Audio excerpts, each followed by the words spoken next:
G'day everyone, welcome to Lubrication Explained, and today we are in Edinburgh, Scotland for a discussion on inline oil analysis.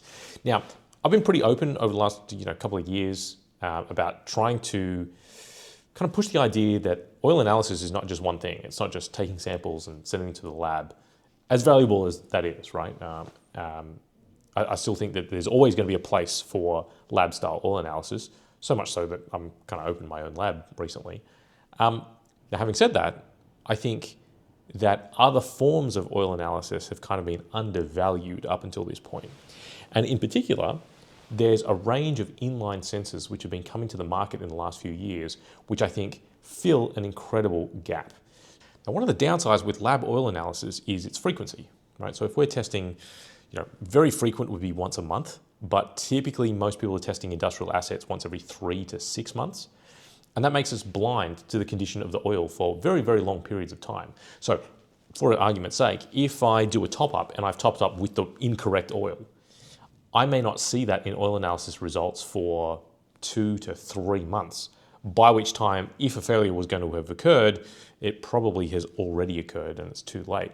So there's stuff like that, or if there's like a coolant leak or a water leak, I want to spot these kinds of things immediately, and that's the value that inline oil analysis can give.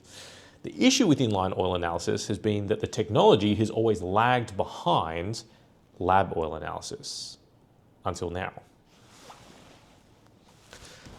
All right, so this is the range of sensors from a company called Spectralytic, because these are the people that I'm visiting here in Edinburgh. So they started off their initial development with this sensor over here, which is purely an infrared sensor. So obviously with FTIR, we're able to measure things like oxidation, nitration, tan, and TBN. But this thing just output raw data and was up to the customer to do their own chemometrics and analysis. Beyond that, they then moved on to this box, so much larger, much more robust. A lot of validation work was done on this one in the field. Obviously, pretty large and cumbersome, and there was a separate viscosity sensor that was attached to this. And then they moved on and downsized it to this, which is a sort of a much more stable sensor. Also was able to give you a lot of information. And the quality of the information that's coming out of these sensors is something that really stands out to me. Effectively, lab grade, right? The data that you're getting is indistinguishable from what you can get in the lab. Now, what kind of data can you get? It's basically 3 different buckets. If we think of oil analysis as falling into sort of like oil degradation, as well as contamination, as well as wear, we can get that information from all of these sensors now. And in fact, this here is the latest iteration of the sensor package. So within this box, you can get viscosity readings, as well as all of your lubricant degradation, as well as potentially contamination, as well as wear debris information.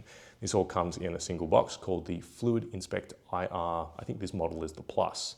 The idea behind, or the philosophy behind this, is that effectively it's pretty plug and play. So the oil pump is in here as well to kind of like meter out at a very specific flow rate.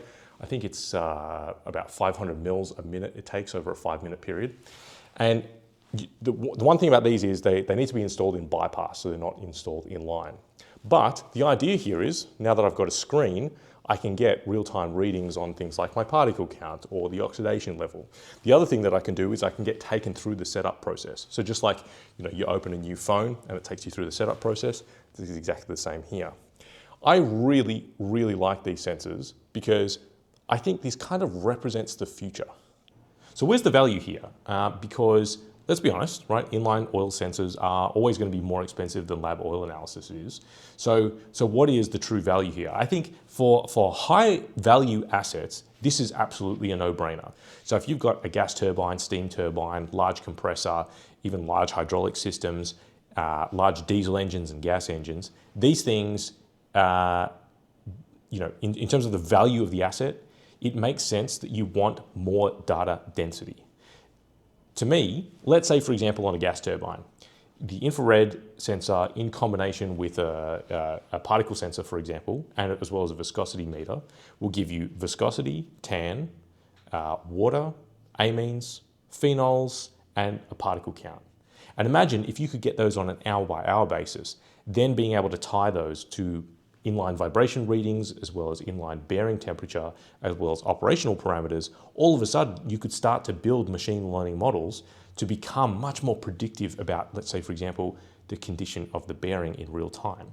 And so, and that's one of the things that's really missing. Everyone's talking about machine learning, everyone's talking about AI, but without a robust, repeatable, and accurate data set, you will never be able to train your models. And so step one is getting that high quality data. And that is really what the Spectralytic box offers.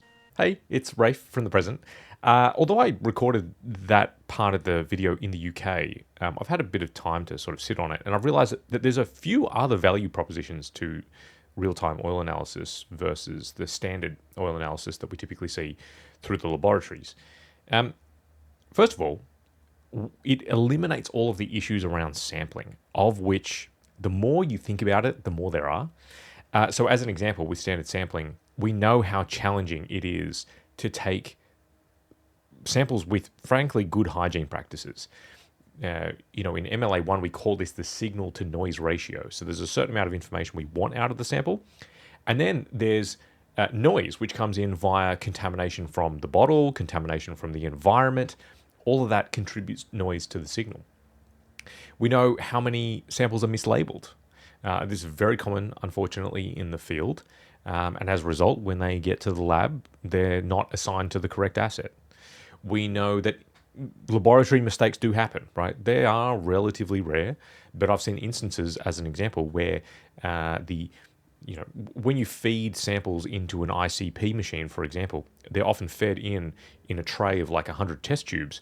And if simply one of them is miscategorized as being in the wrong position, then all 100 of them, the results are assigned to the wrong sample. So laboratory mistakes can and do occur on occasion. And all of that is eliminated with real-time oil sampling, because the sample is simply going into the unit, it's being tested in real time, and then the results are being fed into a live dashboard. Most of these, and I know it's true of the Spectralytic, certainly, they can also self-correct over time. So there is a certain amount of calibration or self-calibration that's involved. And I think, especially now in the current environment, where everyone is really going to have to be looking at extended oil drains in the current supply crisis that we're in, I really think there's a huge amount of value to that. Because if you think about what happens to laboratory samples that are mislabeled or mischaracterized, or they're sort of bum samples, what actually ends up happening is we take a sample, it is typically around a week before we get the results turned around to us.